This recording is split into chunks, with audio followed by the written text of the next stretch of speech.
Well, we all want to save money on designing a kitchen and where we spend and where we save to try to be efficient, but also, create an impact and have that look that you want and love in your kitchen, which is basically the place that people spend most of their time in the house. Ali Velji, as you mentioned, Ted, joining us this morning to take us through the paces. So good morning to you. Good morning. We're all freaking out about Janet Jackson still. I can't believe it. September the 2nd. Yes, tickets on sale June 22nd if you missed it before the break.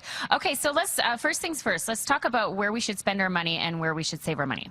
Well, definitely appliances is one of the areas that you definitely want to spend. You use these pieces all the time, so you want them to last. And then, of course, your kitchen cabinetry as well. Again, you want things that are really well made.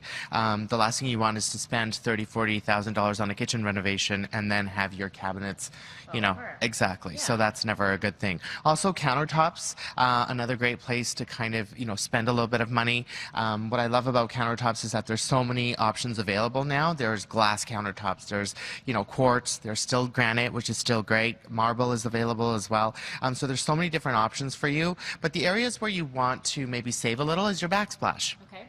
Right, because with most kitchens, especially like this one, there's not a lot of backsplash, right? So again, you can save a lot of money with your backsplash and your handles as well. Well, this kitchen actually doesn't even have handles on the bottom ones, but these ones are very simple, and again, a really great way to kind of save a bit of money. Okay, so that's where you can kind of cut the corners. And you were talking a bit about kitchen design and the perfect triangle. So tell us what the perfect triangle is. Okay, so this is when you're planning out your kitchen. You want to make sure that your fridge, your sink, and your oven have that triangle. So like in this kitchen, you can see that the cooktop, exactly, this is where the sink is, and this is where the fridge is, right? So that kind of really makes it easy to kind of move around. If you're unloading the dishwasher, if you have something that you're taking from the stove that needs to go to the sink, it's quite easy and you're not trekking all the way down, 30 steps or whatever, where you're like, have a chance to burn yourself, which is not okay. No, not okay. That seems like common sense, but that isn't actually how people design their kitchens necessarily, especially in a small space. Well,